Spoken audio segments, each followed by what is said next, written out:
Come on, Dursley, on your feet. Don't think you're stopping there all morning.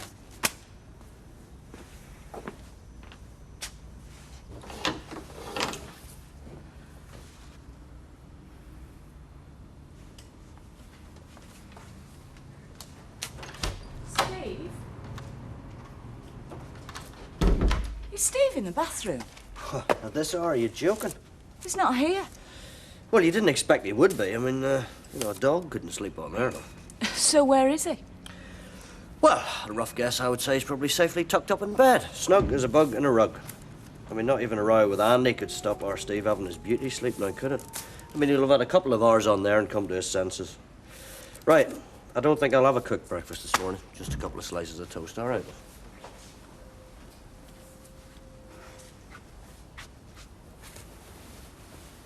But why, Jack? Why can't Vera leave people alone to get on with their own lives? Surely that is a question I've been asking myself since the first day we got married, lad. Now then, are you going to eat them sausage or are you going to worry him to death? Help yourself. Thanks. Hey, you better get your skates on if you're coming in with me. I'm not hungry. Not hungry? You're not sitting in throat, are you? Sickening, no. Sick, yes. I'm sick of people meddling in my affairs. I only did what I did for sake of you and Kimberly, for your future happiness. Anyway, come on, we're late as it is. No, I'm not going in today. If I set foot inside that place, I will not be responsible for my actions. You can't do that. What am I going to tell Mr. Holdsworth? I tell you what you tell Holdsworth. You tell him I've got 2 weeks holiday due and I'm taking them as from this morning, right? Curly! What am I going to do? He could lose his job. Tell you what you're going to do, Vera. You're going to get yourself off to work. And else Curly won't be the only one whose job's on the line. You know, you're useless, you. Yeah, useless. Yeah, but I know where to keep your mouth shut. All right, where is she? Who? Joanne, she could have given us a shout. She knew we wanted to be off first thing. I thought she was still in bed. Yeah, if she thinks she's hogging that bathroom till lunchtime. Joanne! Joanne!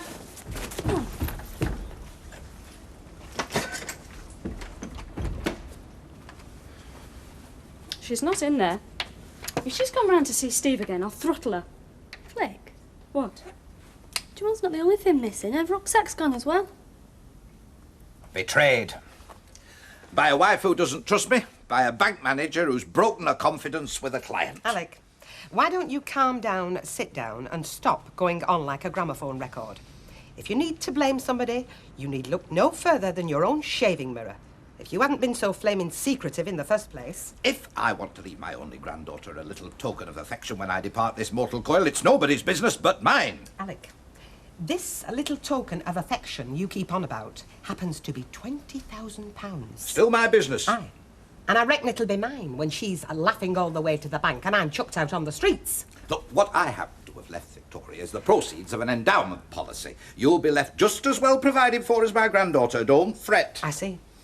And that's supposed to make everything all right, is it? In my book, yes, it does. Oh, well. It's very gratifying to know that you put your wife on the same level as a 12-year-old you hardly know. Thanks a bunch, Alec. Well, I know exactly where I stand in your book now, don't I? Where are you off to now? Upstairs, to have a long soak and reflect on what a considerate husband I've landed myself with. I haven't had my breakfast. Let Victoria get it for you, then. Morning, guys. Morning. So you finally decided to show your face while it's still daylight, then?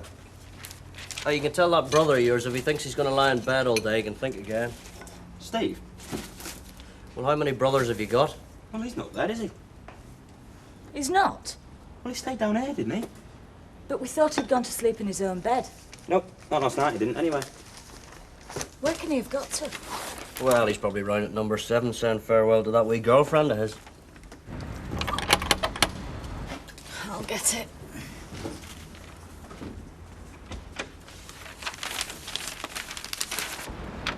Hello. Liz, could we talk to Steve? Steve? Joanne's gone off somewhere. She's taken all her stuff with her, and we just thought that she might have said something to Steve. You better come in.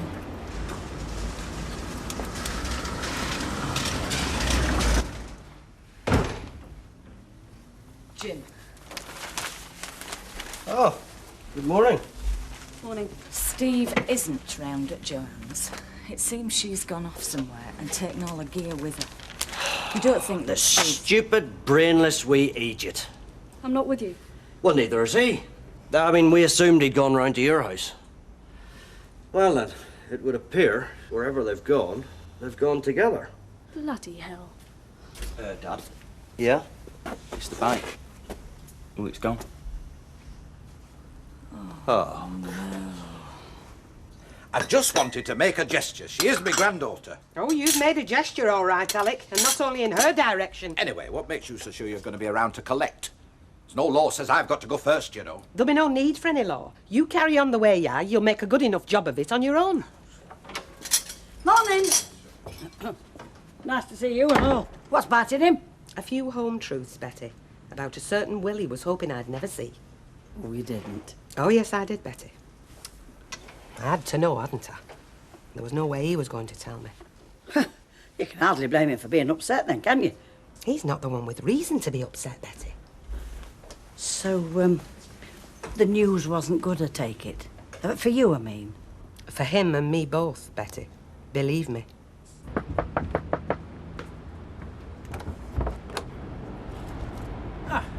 Mr. Watts, Norman, I'm glad I found you in. It would appear that you and I need to have a little chat, clear up one or two little misunderstandings. Misunderstandings? There's no misunderstandings as I see it. In fact, it couldn't be clearer if you set it in concrete and hit me over the head with it.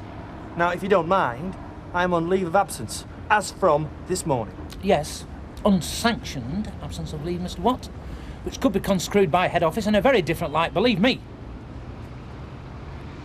May I?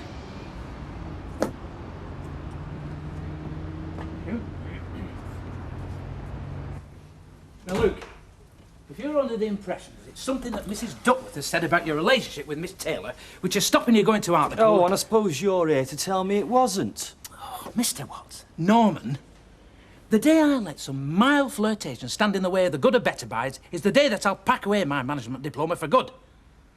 The reason why you are not going to Hartlepool is because head office, in their infinite wisdom, have decided that you've got a much rosier future here, where there's new fields to be conquered, new opportunities to be grasped. I'm sorry, I'm not with you. It's computers, Norman. The whole of the better buy operation is to be computerised. Buying, selling, stock control, the whole lot. Huh? And who better to take charge of the whole shooting match in our store but you? Head office said that? Well, they consulted with me, of course. But I mean, who am I to argue? Your talent has been recognised at the very highest level. You see? That puts a different complexion on matters, doesn't it?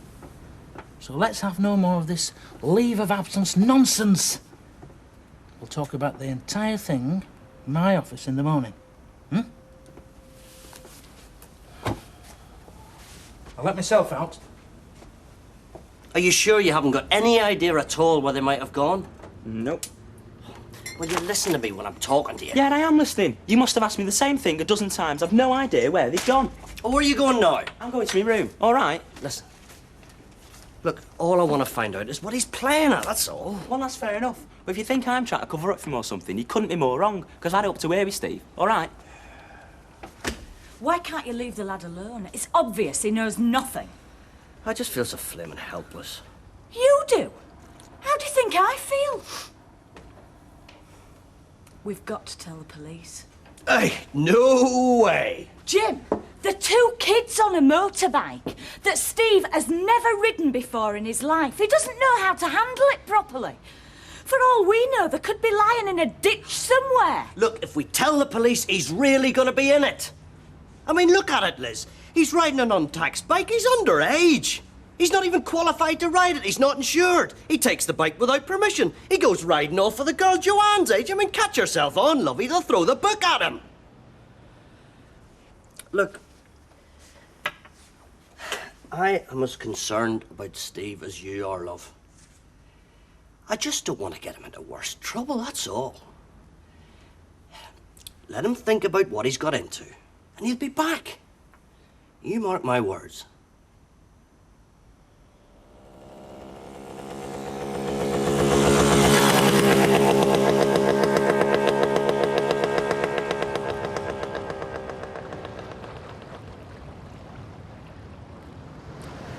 Came up here with the school once. I've never been up here before. Oh, I hated it. Hated it? You've been raving on about it since we got here. Yeah, well, I wasn't with you then, was I? Came up here in a minibus. There would have been more room in a dog kennel. Did a 5-mile hike, ate our butties and hiked all the way back. It was like being in the army. What do you think your dad will do when he finds out what we've done? Oh, he'd probably be in orbit by now. Flick could kill me. If she could get her hands on me. So why did you come? You know why I came? Because I want to be with you. Well then, who cares what anybody else thinks? From now on, it's just me and you.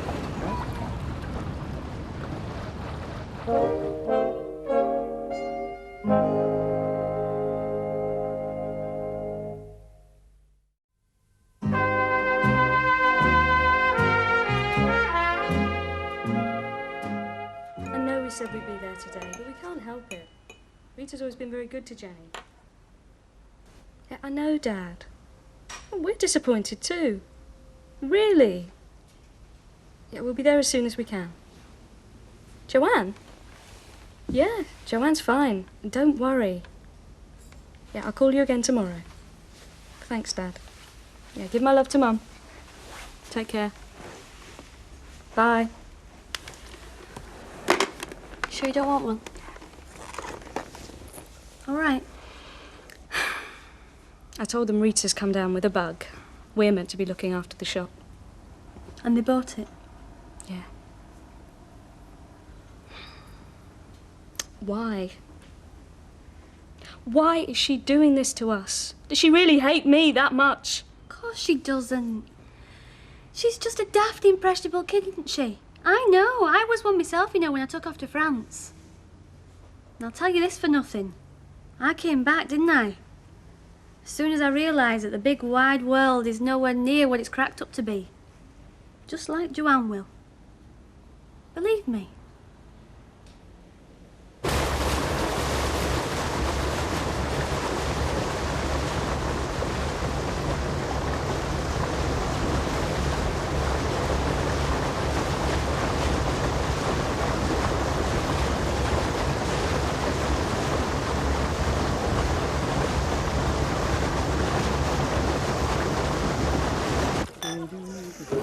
Come on, you must have some idea what Bet found out. I've told you, I don't know, and I don't want to know. I'm keeping well out of it. You know what's good for you. You'll do the same thing. Hey, hello. Tied up. Come on, Curly, you've got to eat something. I'm not hungry. I don't know what's wrong with you, Curly. Honestly, I don't. Because you're not being used like a human doormat, are you? You're not. It's an important job, computers. Oh, it's important to Holdsworth, yeah, because he doesn't know one end of a computer from the other. He couldn't wire up a plug without blacking out Arthur Weatherfield. He's probably at home now, trying to get Channel 4 on his microwave.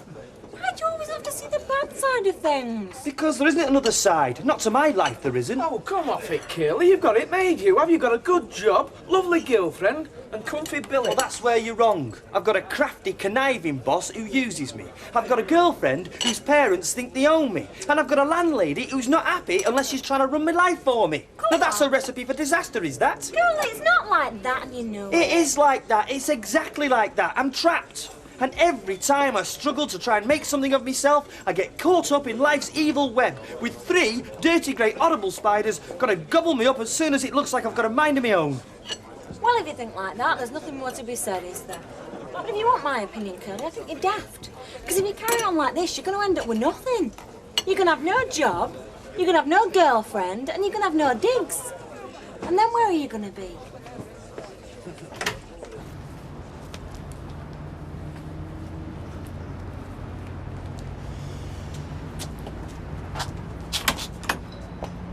Hiya. Oh, it's you.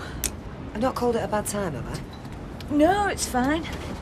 Oh, only I was after a bit of help delivering my council newsletter. I mean, you did say if ever I needed a hand, so, well, I just wondered if you could spare me a couple of hours tomorrow morning. Tomorrow morning? I don't know. I can't promise anything, not the way things are. I'm sorry. Hey, there's nothing wrong, is there? No. Oh, what the heck? Can you come in for a minute? If I don't talk to somebody, I'm going to explode. How's Steve? Steve? What's he been up to? He's gone. Gone? He's run off with that girl from number 7. That Joanne. He took Jim's motorbike sometime last night, and neither of them have been seen since. I'm just going mad. I feel as though I'm sitting on a time bomb. Every time the phone rings, every time there's a knock at the door, I think it's the police coming to tell me. Now, come on. From what I've seen of your Steve, he's not likely to get himself into anything he can't handle. You do your best for them, and you try to teach them right from wrong. And it's not been easy, believe me. Not with Jim in the army. There's many a time I wanted to run away myself, but I didn't. I stuck with it. Because I wanted my lads to have every chance in life. A good future. Where have I gone wrong? Oh, there is nothing to blame yourself for. Honestly, there isn't. Kids these days have minds of their own. They do the daftest things without giving a thought to anyone else. I know. I've been through it and all. Tracy took off once, and she was only half the age Steve is. Tracy did? Yeah. Packed her bag, took off to Ken's daughters in Newcastle. So I do understand what you're going through. And I know that kids today have a lot more sense than we give them credit for. Just as soon as Steve realises what he's missing out on here, he'll be back. You see if he's not. Okay, thanks a lot. Thank you. How much have we got left? Enough. How much is enough? Well, enough until we find ourselves some jobs. Shouldn't be that hard not to be. What kind of jobs? Anything. Cafe, hotels, boatyards, it doesn't matter. Just as long as we earn enough to live on. Do you think we will? No danger. Do you think I should phone Flick? Why? Just to let her know we're all right. She could tell your mum and dad as well. Forget it. We owe them nothing. They never tried to understand the way we felt about each other, so why should we care about them now? Anyway, like I said, it's just me and you from now on, right?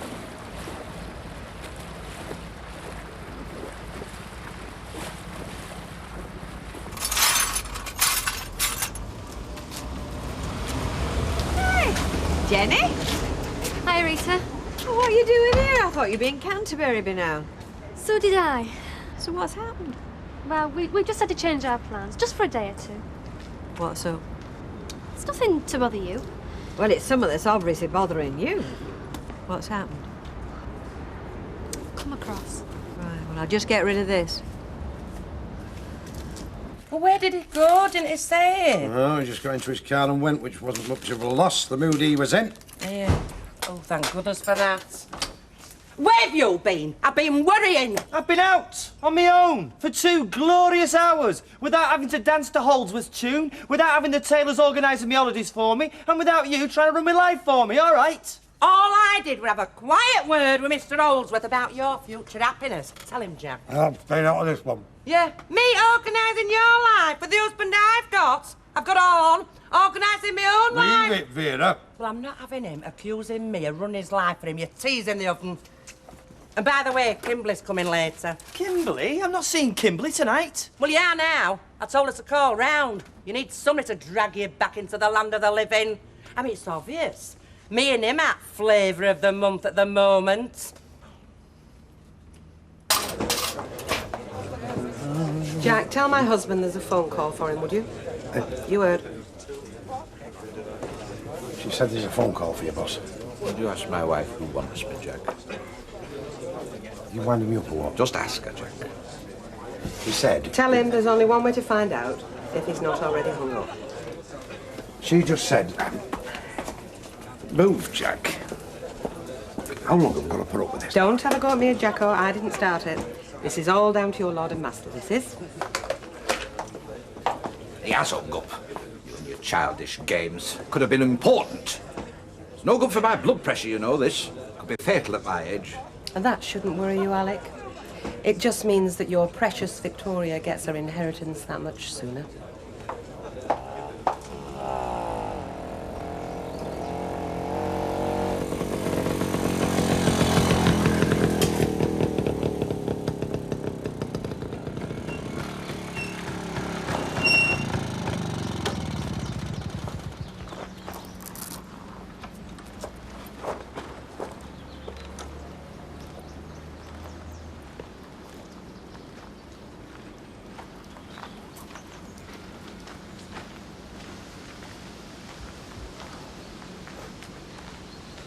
think?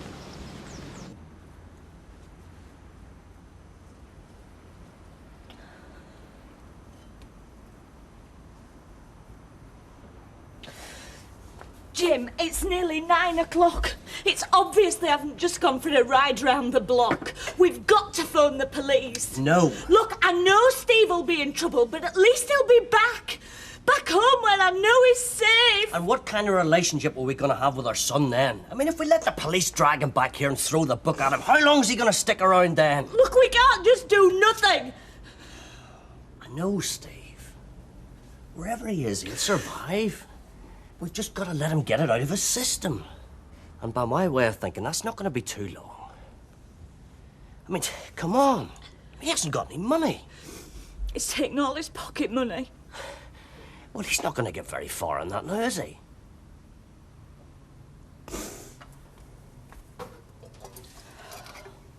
What's up? There was £20 in here. Yeah, there's nobody here. What are we doing here, Steve? Well, I reckon this is just the place we're looking for tonight. Tonight? Well, there's nobody bound to suss us here, are they?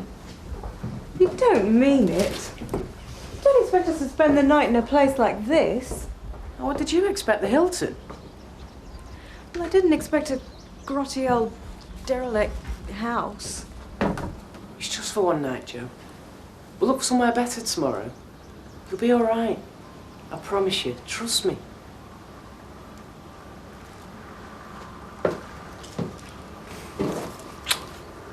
One night. Promise. Didn't think we'd be spending our first night together in a dump like this. It's all right. If it gets a bit drafty, we'll just call room service. Fool. Come on.